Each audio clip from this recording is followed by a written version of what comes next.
Welcome to the second season of Coffee and Conflict, the National Security Institute's literary podcast where I welcome leading experts to discuss their research, their books, and the most pressing defense and foreign policy issues of the day. I'm your host, Joshua Huminski, a senior fellow at NSI and senior vice president at the Center for the Study of the Presidency and Congress. So grab your first or second coffee of the day and let's begin. I'm joined today and very excited to be hosting Dr. Seth Jones. He is the president of the Defense and Security Department and the Harold Brown Chair at the Center for Strategic International Studies, where he focuses on defense strategy, military operations, the defense industrial base, and irregular warfare. He currently serves as commissioner on the congressionally established Afghanistan War Commission and teaches at the Naval Postgraduate School. He's the author of some truly excellent books. I'm very, very big fans of them. Three Dangerous Men, Russia, China, Iran, and the Rise of Regular Warfare. A Covert Action, Reagan, the CIA, and the Cold War struggle in Poland, and Waging Insurgent Warfare, Lessons from the Viet Cong to the Islamic State. But today, he joins me to discuss his exceptionally timely new book, The American Edge, The Military Tech Nexus, and Sources of Great Power Dominance. Dr. Jones, welcome to Coffee and Conflict. It's great to be on. Thanks for having me. I appreciate it. I think this is a fantastic time. So we're recording this at the beginning of January. A lot has certainly happened, but the last several months have seen quite a bit on technology acquisition and even just sort of the last week. But before we get into recent developments, I wanted to start with where, as a starting point, how do you frame the present geostrategic environment that the United States is facing today and what makes it unique? Well, I think one of the things that the U.S. faced during the Cold War was one major adversary, and that was the Soviet Union. When the Soviet Union fell apart in that 1989-1990 period, the U.S. was the dominant superpower in the globe. And I think the situation the U.S. finds itself right now is really it's in an increasingly multipolar world, and in particular, it focuses and faces an axis of countries that are major competitors. First and foremost is the Chinese, but also the Russians. And we've seen, I think, since the Russian full-scale invasion of Ukraine in February of 2022, a much closer relationship between Vladimir Putin and the Chinese, and we can talk about them in more detail. But then you bring in the North Koreans and you bring in the Iranians, and there's an axis of countries that the U.S. faces, which makes it different in many ways than what the U.S. faced during the Cold War with the Soviets, and actually really forces the U.S. to think about multi-theater great power war right now, which I don't think was the case. I would argue was not really the case in the Cold War. And notice, by the way, I did not include Venezuela in that list, although maybe you'd put it fifth or sixth. I want to stick with that point that you just raised about the axis, because there's been quite a bit of conversation about it, and we have the idea of the crinks, the evil version of the BRICS, or part of the BRIC kind of overlap there. Do you see this really as a true axis in terms of a collective alliance of these countries, or is it a series of sort of bilateral interests that happen to coincide against and counter to sort of the Western-led international order? I see it really as bilateral. I don't see an evidence right now of anything close to sort of where we saw the Warsaw Pact during the Cold War, so an actual formal multilateral or a mostly formal multilateral alliance, preparations for combat that included multiple countries, Czechoslovakia, East Germany, the Soviet Union, Poland, and others. Nevertheless, there has been deepening cooperation between these countries, again, mostly bilateral. And it's interesting if you just hinge it around the war in Ukraine, North Korean forces that have fought and died in Russia and Ukraine, North Korean artillery and other weapon systems deployed to Russia to help them fight in the war in Ukraine, the Iranian drones and manufacturing, but the big one is the Chinese assistance in multiple different areas. And as I look at Russia-China cooperation over the last couple of years, it has deepened in arms trade, it's deepened in exercises, it's deepened in the industrial base, it's deepened in the political relationship between the leadership structure of the countries. Of course, like any relationship. It has its down moments, its friction, but I would say what you get is a bilateral series of relations between these Axis countries, with China really sitting as the core of it, and the China-Russia axis as probably the two main nodes. Mhm. I want to stick with the PRC specifically here because the New York Times recently launched a series called Overmatched: Why the U.S. Military Needs to Reinvent Itself. And in one of the recent reporting, they talked about the Office-Ended Assessment and the report the assessment produced. And I want to highlight something here. It says that this shows something more worrying than the potential outcome of a war over Taiwan. It shows the Pentagon's over-reliance on expensive, vulnerable weapons as adversaries field cheap, technologically advanced ones. That's a pretty alarming statement, but just how unprepared for are we for this strategic competition in this multi-domain, multi-theater element that you outlined? Well, I think there are several challenges right now that the U.S. faces. I mean, first and foremost, by the way, it's critical to note that the Chinese defense industrial base is on a wartime footing, which means it is producing weapon systems to both deter the United States, and if deterrence fails, then to fight. And that military buildup we see with the Chinese, with the People's Liberation Armies across all of the major domains. So it's the cyber and space domains, and of course it's land, maritime, it's the nuclear weapons, and it's the air system. So it's systematic, and it also covers like the battle management and the command and control communications networks that cut across. The PLA has weaknesses, but I do think it's sort of first important to start there. The second issue is the U.S. industrial base, and frankly, many of its allies as well. They're not prepared for the era we're in. And we just outlined some of the Axis countries. As we've seen with the war in Ukraine, we're now essentially at year 4. War starts in February 2022. We're almost there 4 years later in 2026.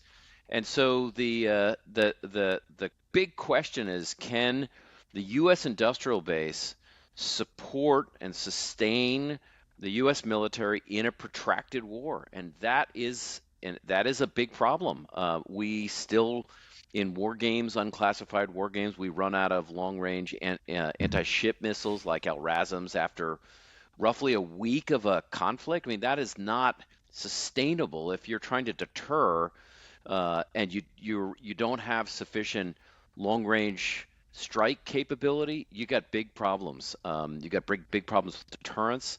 And then just lastly, as you note, I think the U.S. has to figure out it's this high-low mix of exquisite systems with cheap, attritable, what some call precise mass.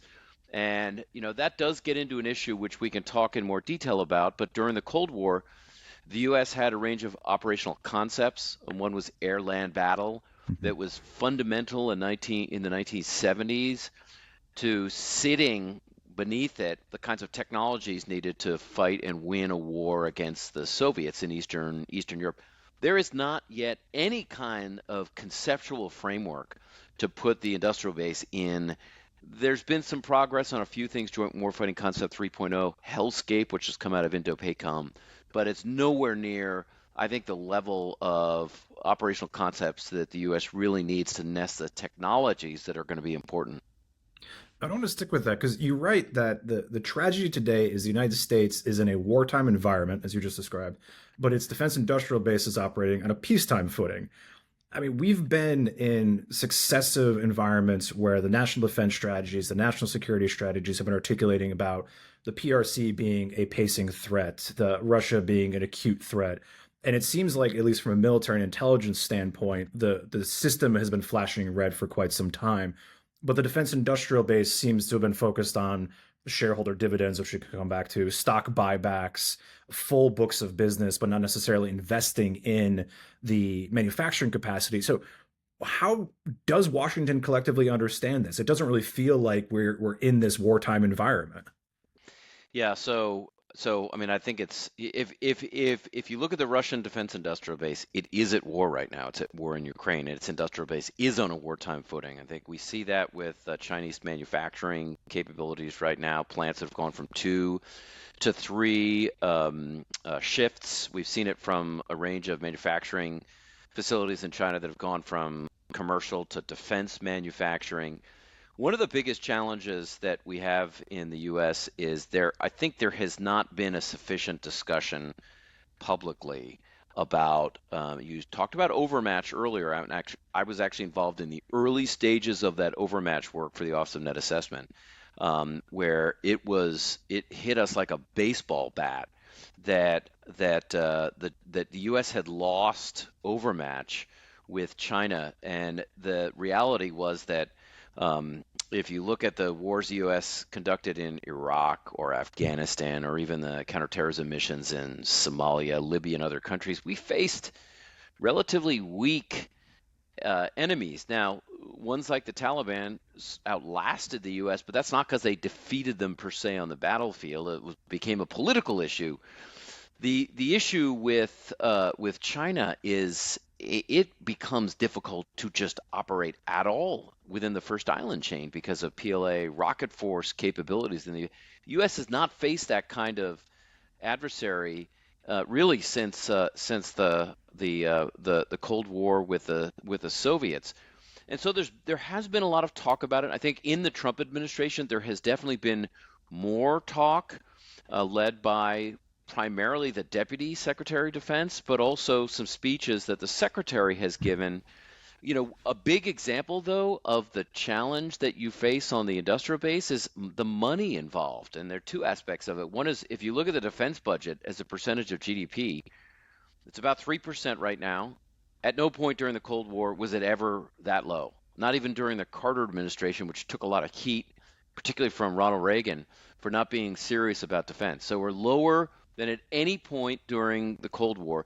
And then second, the percentage of the defense budget on procurement of these weapon systems is a fraction of what it was during the Cold War because the costs for other things like TRICARE, for example, for military service members is so high. So we haven't spent a lot of money on the production of necessary weapon systems as well. So, I mean, I think that percent of GDP, that defense budget, is a real indicator that the U.S. has not been serious about spending the procurement money on its industrial base. I want to stick with that actually because you raised some really interesting points. Because you have Secretary Hegseth released an acquisition strategy document, which there was a lot of some very, very good ideas in there. But I'd love your thoughts on that. But also the other side of this equation as well, because just in the last, I believe, week or so, again, we're recording this in early January, you had the president pushing out on Truth Social where he was targeting defense companies, went after Lockheed specifically, went after Raytheon specifically, and then a post immediately later said we should be having $1.5 trillion defense budget. What do you make of the president's and his administration's push on this? And how do you rate the chances of success? I mean, it seems to always come back to acquisition when we talk about anything in defense. On the chances of success, I mean, I will just say this: the U.S. has been in similar positions and not been actually at war, but it's been in wartime environments in the 1950s, for example, during what we call the first offset, where President Eisenhower faces a big Soviet conventional advantage in in Europe, Mhm. three to one advantage or so, and he's got to make this decision of does he bring additional conventional forces over to Europe, or does he focus on something else? And he focuses the defense industrial push towards building nuclear capabilities right now as part of as you know, it's Titan, Polaris, and the B-52s to successfully prevent a Soviet punch through in the Fulda Gap, because U.S. intelligence had said in the 1950s that the U.S. was losing deterrence in Europe. If you fast forward to the 1970s, same rough concerns, except now the Soviets had achieved nuclear parity with the United States. So they still had a significant advantage. The U.S. was losing deterrence, but there was a major initiative by first President Jimmy Carter, and it was actually under Harold Brown, his Secretary of Defense, and then William Perry within the Defense Department, and then Reagan, who does the buildup. Neither of those, the U.S. was at war, but there was a grave concern the U.S. was losing deterrence to its main adversary. So I think what that shows is that the U.S. is able to take sufficient steps without actually going to war. So, like World War II, for example. The challenge, I think, ends up being can you start to do things like streamline your acquisitions and contracting timelines? And that has been a frustration of the president, which is it takes too long to build everything from ships to some aircraft, and they're too expensive. Now, we have seen both the downside of it recently. The administration cancels the Constellation class ship largely because it was just taking too long and it was too expensive. Now, there were a range of reasons why it was problematic. It wasn't just on the defense company end. But then we see some positive steps with the collaborative combat aircraft where General Atomics basically put out a prototype in 1 year. So the U.S. can do this, I think, and it does have very innovative companies. It's going to take some pushing to get those timelines to be able to produce quicker. I mean, if you look at the B-29, we built it during World War II and then used it in the Pacific to win the war in the Pacific. So that all happened during the war. We need to get back to that kind of timeline urgency. But sticking with that, I mean, how do you see? I mean, you have the title here, obviously, the Military Tech Nexus. We've seen an explosion of innovation coming out of Silicon Valley. You've seen the new entrants, the Palantirs and Drills, the Helsings of the world, and other companies that are out there. Alex Karp talks about in his book about sort of the fragmentation of that relationship between the government and industry and the partnerships there. How do you see that coming together? And are we on the right track to really rebuild that connective tissue? I think we're inching along. I mean, it's if you look at the last several years, there have been some there have been some big there's been some big movement of companies that aren't primes that are building either hardware or software. So if you go back to the 1990s during what's called the Last Supper, with the collapse of the Soviet Union and a decision, understandably, by President Bill Clinton that he's going to significantly decrease the defense budget, part of the indication to U.S. defense companies was we don't have the money anymore. We're not going to spend it. So you guys have to consolidate. And we're not going to tell you exactly how to do your mergers and acquisitions or general consolidation, but we're going to go from a relatively large number of companies that are building everything from missiles to bombers to fighter aircraft, and we're going to go down to a far fewer number. So you had this big consolidation. What it led to was a couple of big primes like Northrop Grumman, Lockheed, Boeing, General Dynamics, and a few others.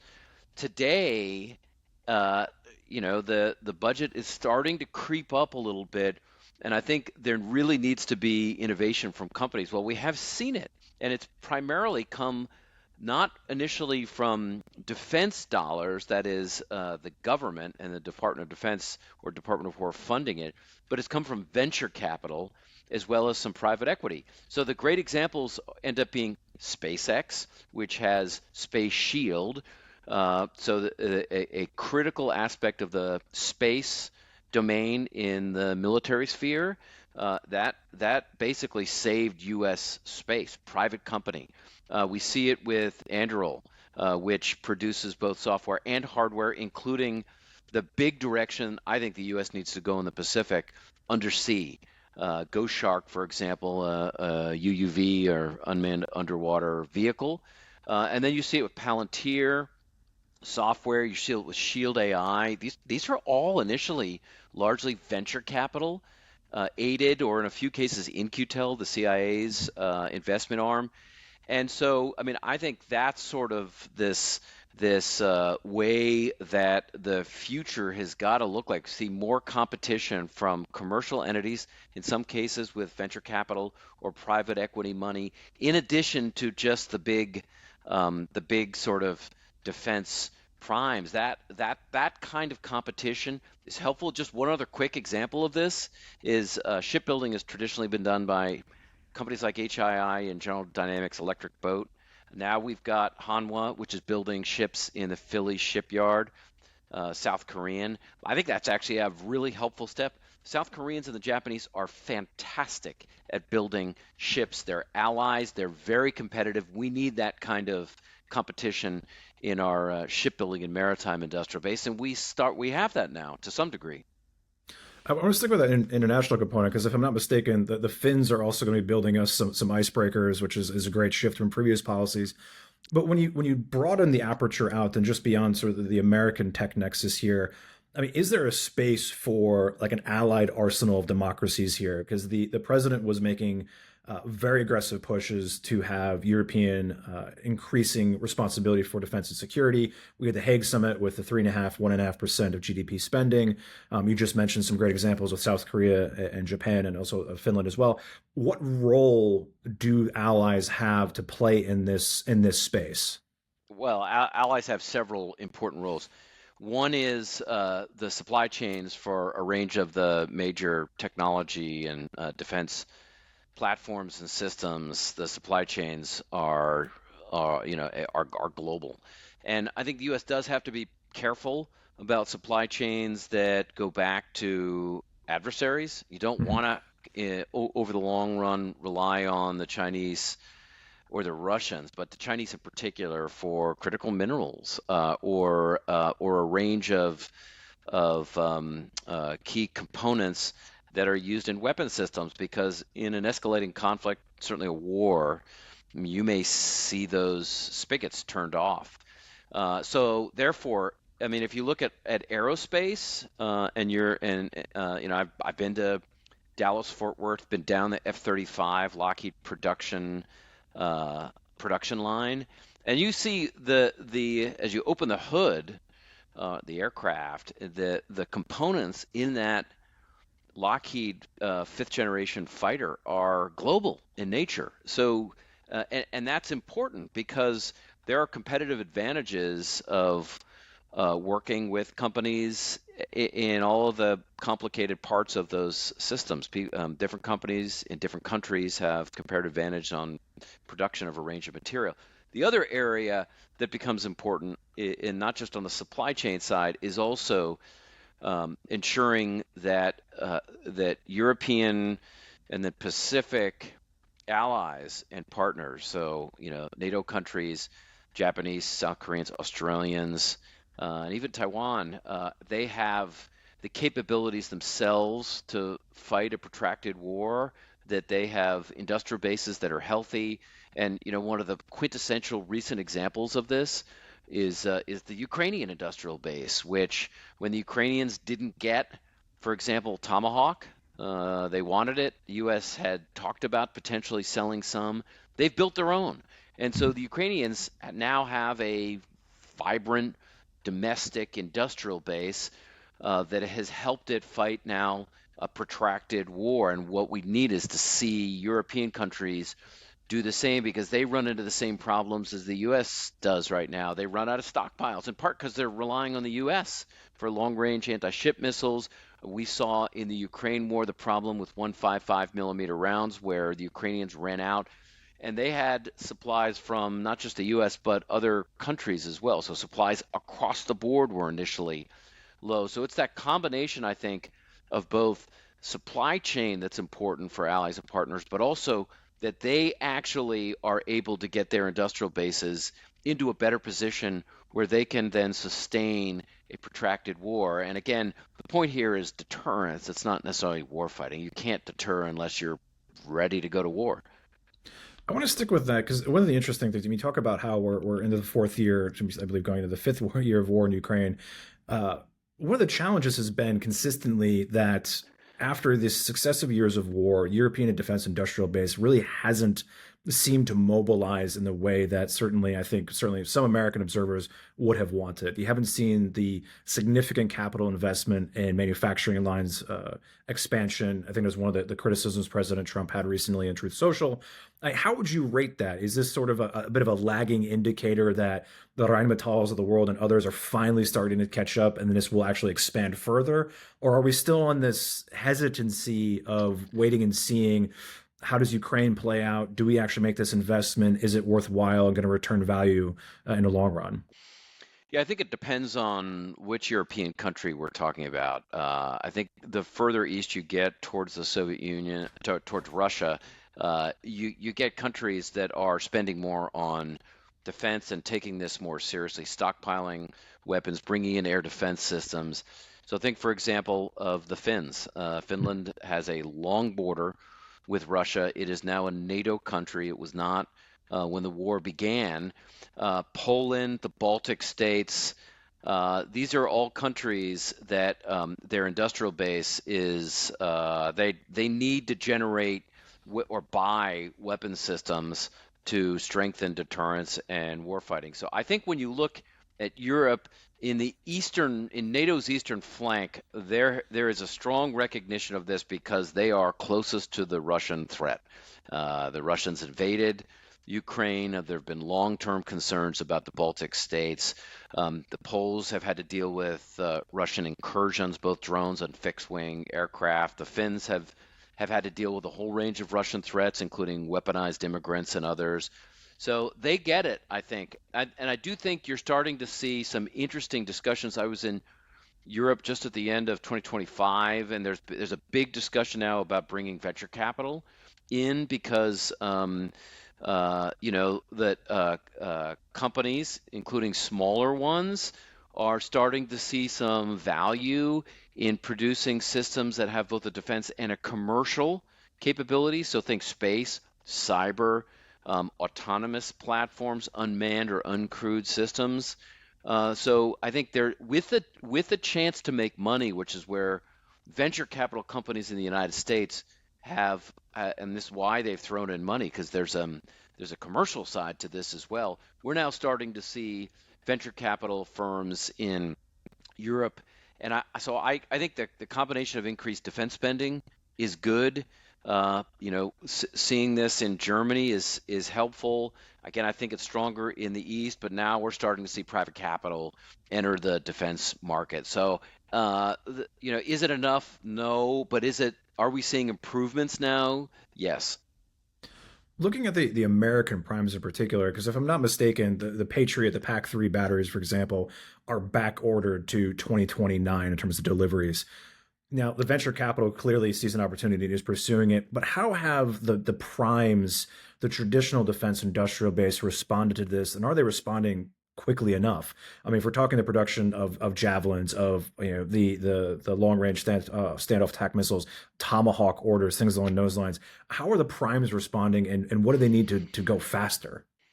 Yeah, so it depends is the answer. I mean, I think javelins is an interesting question because that was something that the Ukrainians were using early on in the war. The javelin production line was cold, and there was a very strong U.S. industrial base push, Pentagon push, to get that up and running. And actually, the companies involved in it, including Lockheed, moved pretty fast. So the big challenge, frankly, that sometimes people forget with the defense companies that are just defense companies. So Boeing's a little different because it's got a big commercial sector as well, but Lockheed is a defense company. General Dynamics is to a great extent largely a defense company. So is Northrop. These defense companies have shareholders. And if you look at the last 2 decades, 3 decades, even 4 decades of the U.S. defense spending, it's very unpredictable. The historical pattern has been single-year contracts, and if you look at missile systems, which have generally a 2-year production timeline for many of them, they have been what we call bill payers by the services. So there may be authorization for a service to buy X number of long-range anti-ship missiles, or PAC-2 or PAC-3. These can be air defense systems as well.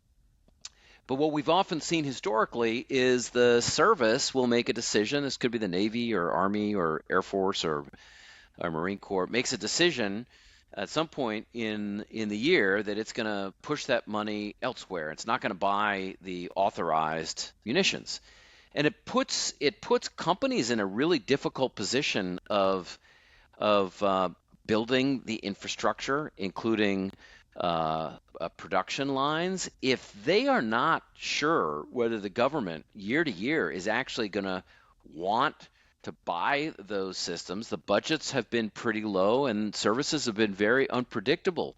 So one element that I have repeatedly argued for is multi-year contracts, which gives confidence to companies, and then probably some element in the contracts to help companies then build infrastructure. I was out last year at Boeing's Harpoon plant, which they built an additional one. A lot of this is for foreign military sales, but these companies I think, are starting to recognize that, and the government private sector relationship is starting to realize that you need multi years, because that essentially guarantees that the money will be there. And that has been a problem in the last couple of decades. Just one last thing on this, and that is I think competition is helpful, because if the government decisions on what they buy will start to create threats to companies. We saw companies, even in the Cold War, collapse. They went out of business because they could not deliver sufficiently. And it's interesting with the collaborative combat aircraft, the two awards went to Anduril and General Atomics. Neither of them were primes. That competition, I think, is actually quite helpful. I want to loop back to a point that you made sort of at the outset of the conversation, talking about the doctrinal underpinning for a lot of American operations and the lack of a consensus on what that is. You mentioned air-land battle, particularly during the Cold War. We hosted friends Stefan Gady to talk about his book about China, and one of his big critical points was that the strategy for confronting or deterring the People's Republic of China at an operational level has not necessarily materialized or coalesced around a coherent concept. And so what has happened is there's been an overfixation on technology. I'm curious your thoughts on how, if that is an accurate reflection, but then also how does that impact this whole acquisition question? If we're buying a bunch of kit, but how do we actually apply it, and what are we trying to achieve? Oh, I think this is a great question. I think it should be at the top of the Pentagon leadership position, and I don't think the U.S. has fundamentally figured out a solution to this issue right now. I completely agree that there's a bit of a void right now on a major concept of operation. So let me go back to air-land battle as an example. The challenge was the U.S. was losing deterrence. This is the second offset period.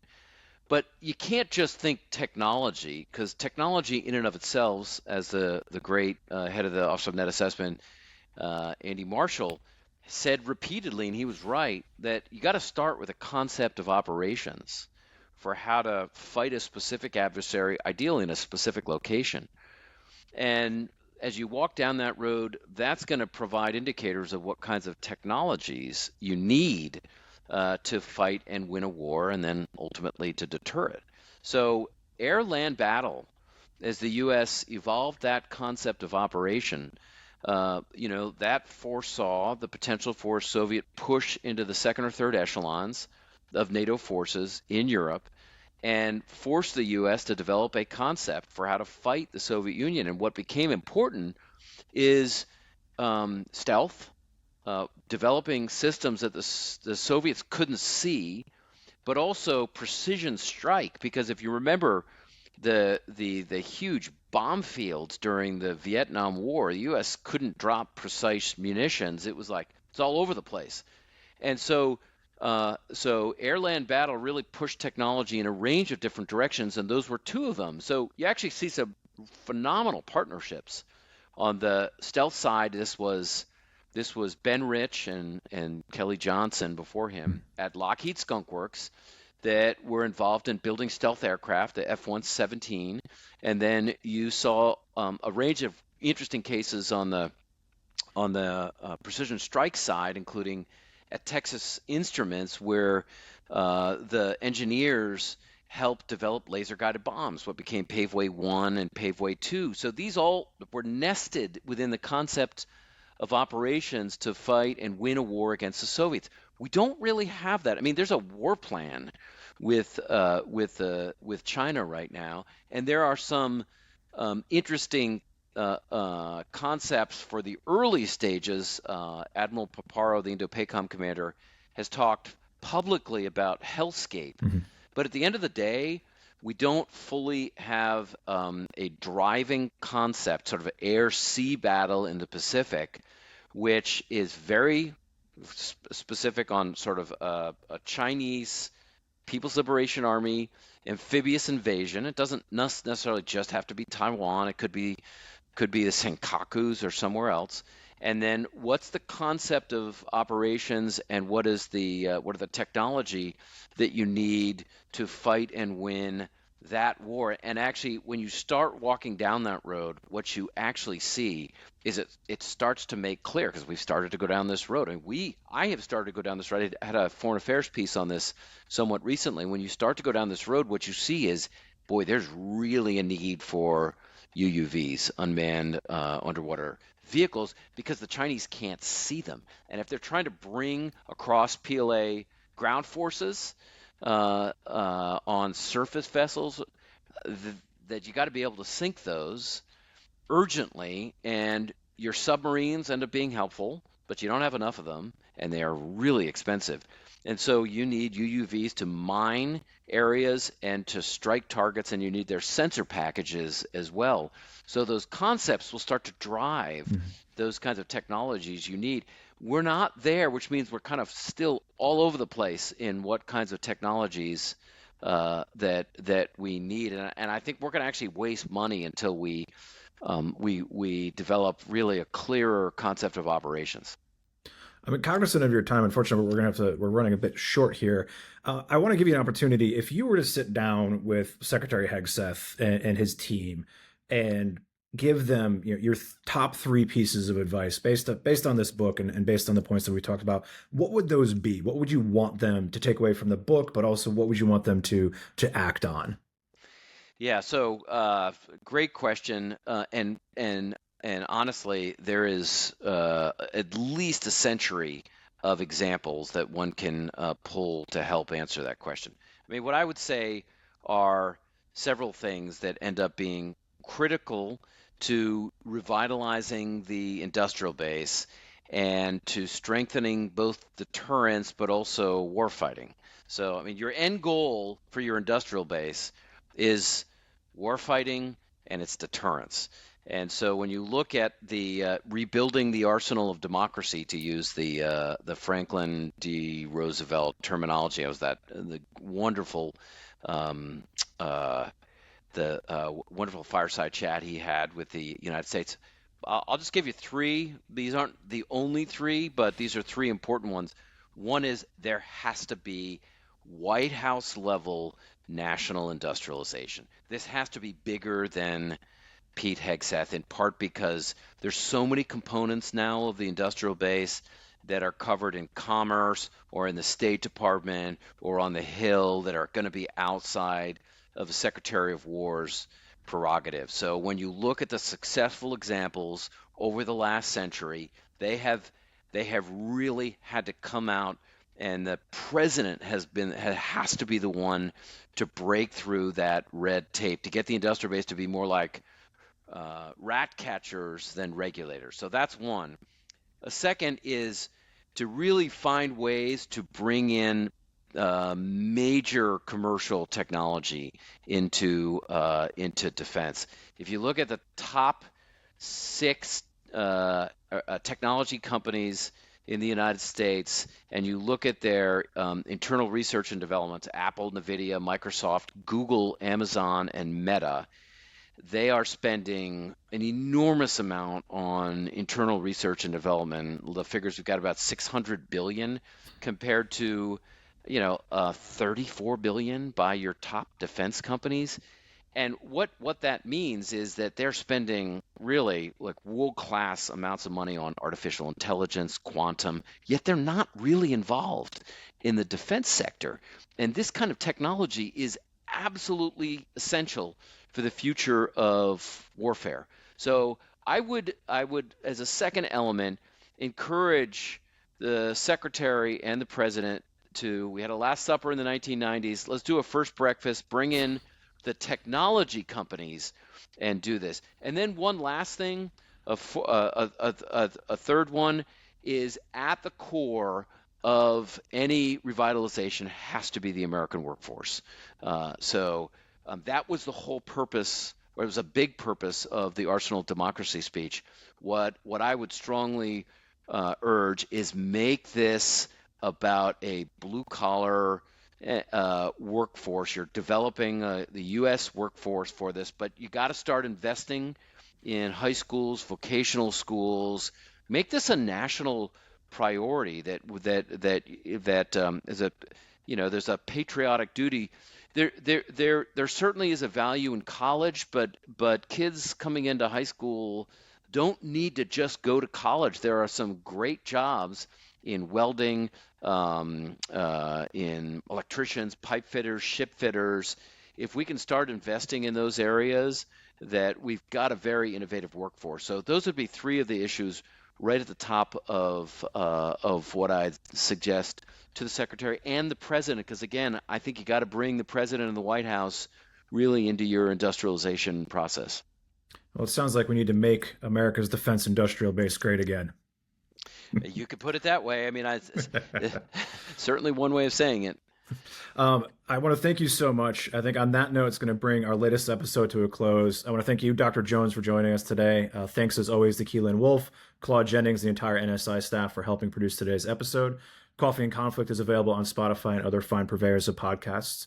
This episode will be available on YouTube and NSI's page as well. Make sure to join us for our next episode in just 2 short weeks. As always, if you like what you've heard or saw, be sure to rate, review, and subscribe. And most importantly, pick up Dr. Jones's absolutely fantastic book, The American Edge. Dr. Jones, thank you again for joining us, and I look forward to reconvening this in 6 months, and we can give the Secretary and the President another report card. All right, sounds good. Thanks so much for having me. Thank you.